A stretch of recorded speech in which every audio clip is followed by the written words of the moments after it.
months after I got a news, so I'll release it. Hindi ko alam kung pwede ko nang sabihin, pero it will happen. Abangan po, pero nakakasana po siya. So I'm excited, looking forward, and as promised, sabi ko, gusto ko lang umarte. Pero ano yung last serye mo? Huwag kang mangamba. After po kasi nun, parang puro pangangamba. Tama. So, yung susunod ko pong gagawin, yun na po yung season ng buhay ko. Thank you, Enjo. Thank you. Thank you, Robin. Next, we'd like to acknowledge the presence of Sir Chief ng Corpcom. Wala ba ang DC Kane and Wala ba question si Kane? Dapat may question si Sir? Kane sa mga housemates, sa mga hosts. MJ, ito naman ang Master Initiator from the South. Wala iba kundi ang Entertainment Editor ng Abante, si June Lani. June! Alam mo, wala ka dating-dating ang pag-introduce sa akin. Hindi ko na pa magtanong. Bakit pa? June ako na mag-intro. Oh, ikaw na nga. Ito na ang Jet Setter Reporter. June Lani! Fresh from Paris. Yeah, Yan, pero yan, good afternoon. Medyo nauubos ako ang mga press. Dapat pangwalo pa na ako sa magtatanong, bilang ako pinagtanong, natakot, Direct Laurel.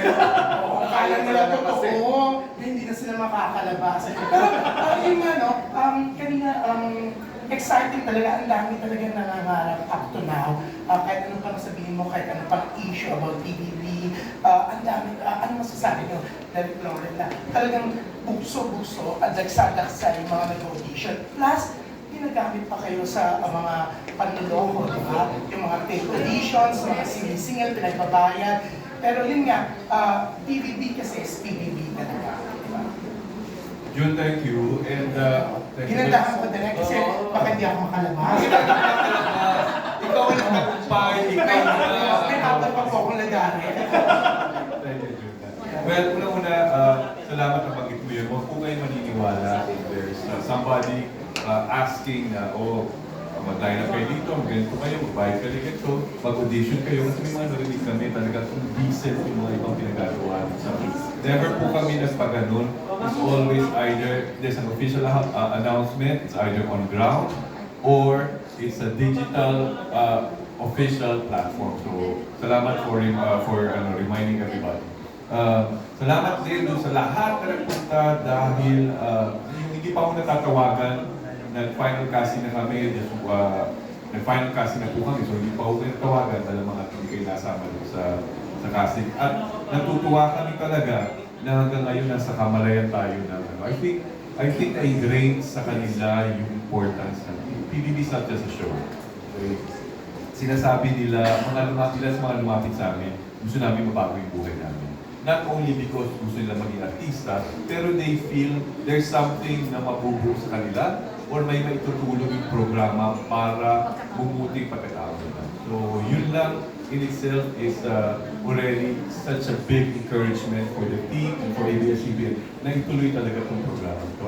Ano pa to, medyo mahaba-haba pang panahon ang mangyayari na kasama natin ang Big Brother sa ABS-CBN. Yeah, so nice. Pero yun nga, yung sinabi nyo, no? Very alarming, na kung ano yung pinapagawa. Made me, sa example. Meron kasi Ano yung pinaka-narinig nyo? may mga nakabalita na, well, hindi lang naman ito sa Big Brother, no? Ginagamit din yung pangalan ng mga director na minsan i-message sila. Nangyari to sa akin parang identity theft. Kinuha yung pangalan ko, I don't know how.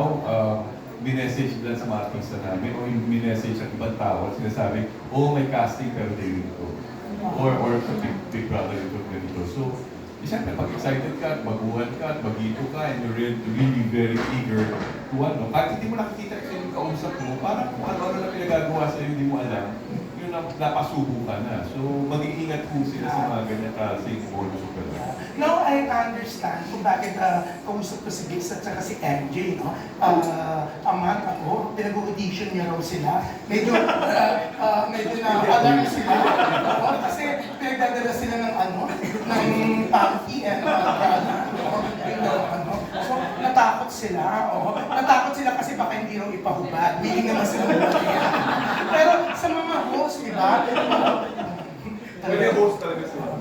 Pero ito sa mga host, yung mga narinig yung ganyan, kayo, anong pwede, si Direk, good morning, kayo, anong pwede nyo magawa para mapaalalahanan ang public? Yan. Lalo na, syempre, si Mele, ang bongga, ang daming shownet. Public na fake yung kwan. Yung kasi, ako in my own little way. Pag kunwari meron ko mga parang more shows sa ibang lugar, sinasabi ko talaga na careful kayo sa mga modus ng iba na talaga nagpapapayad din, wala naman yung audition. And talaga in my own little way kayo sa posting din. Kasi kami naman, automatic naman kami mga housemates kasi kami nga ang pamilya ni Kuya. So, kanang in our own little way, meron kami mga gano'n na mga pakuan sa sarili. Yeah, Robbie.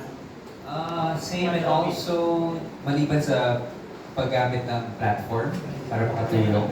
I guess, constant reminder to everyone lang na hindi ko rin papabayad yung ABS-CBN when it comes to all the auditions. Kasi, wala na walang bayad po mag-audition. Lahat po nito talagang part of in the service of the Filipino worldwide. Singin ko lang bago sila. Alam mo, nung dati, bumuboto ako for you because of your loyalty. Loyalty mo talagang super mga kaibigan niya sa showbiz, even the entertainment press. Talagang ang dami nag-support sa iyo. Maraming salamat po. Sure, boto ka rin ba kay Melanie noon? Hindi siya binaba. Si Jason ang binaba. Binoto rin naman yun. Wala akong load. Hindi ako Hindi available ang load niya sa akin. Pero you're my favorite, alam mo. Pero ayaw ko magpaka-plastic. Uy, grabe best sir. Kasi, hindi talaga pwede. May pinawa ko naman kasabay mo. Kasi si Dix ang nagturo sa akin, huwag mo yung iboto. Dix na iboto mo, di ba? Bianca, siyempre si Bianca may bagong show din to eh. Sa TFC, DRGY. Yes, thank you so much. Yes, oo, sa PFC. Yan. So, sa lahat ng ating mga kabayan abroad, yes. Nag-guest na si Robbie at si Melay. Nag-guest na si Enchong at si Alexa and si Kim, hopefully. Siguro, ang simple lang para dun sa mga makakita ng post, kunyari online, tapos, may audition daw or may go-see daw. Kapag hindi kayo sure, i-check nyo muna dun sa official account. And usually naman yung official account, makakita kayo ng blue na check. At kung hindi pa rin, mas magtanong kayo sa ibang tao kasi kung meron ng pinapagawa na something na medyo hindi maganda, pag tinanong mo yan sa ibang tao, makakatulong sila na, hindi yan totoo, fake yan. Yes. Responsible. Tsaka check yung mga television sets, di ba? Di ba? Andun naman, may commercial palagi. Kasi kahit ano mangyayari, may ABS-CBN pa rin. Yeah, tama yan. May ABS-CBN. Meron. Uy, Robbie, baka sabihin may pinapahinga ako. Oo, may boss. Headline na natin bukas yan. Robbie! Sumagot na naman siya. Pinalagan si... Legit na mga kumain. Diba? Pinalagan si... Alexa, yun. Ako yung nung gusto nila ko. At least ikaw magiging pinaka-controversial. Kumakayo na natin. Yeah. So, eto, si Enchong yan. Tapusin na po natin dun sa sagot ni Robbie. Okay na po. Yan, natakot siya. Oo. At least alam nila na ito yung pag-uusapan, no? Kumakalat na sa social media, trending lang. Pinalagan ang aktor na nagsabing wala ng ABS. Wala po kung pinaparin yan. Kaya sagot ko lang kayo. Talagang pinatulan mo. Sino po ba to? Sino po? Uy, wala ko sila. Narinig ko lang yan, no? Kanina narinig ko kayo nag-uusap yun. Alexa, yan. Para po sa akin, siguro lalo na po sa mga kabataan ngayon who might not know how the audition process works, you can check nga po sa mga social media accounts ng My Big Brother or ABS-CBN. Yun po yung pinaka-best way para malaman kung legit or real o fake yung pag-order. Nakatingin ko, Kasi si, yung istorbo ko, hindi naka-live stream, dabawiin ko doon yung sinabi ko, hindi maganda siya mag-introduce. Talagang hindi maganda, ano naman magagawa ko? Sandali, pero eto kasi Bianca, sabi mo gusto mo rin mag-hear si Alexa, di ba? Sa show mo. O, anong gusto mong tanong sa kanya?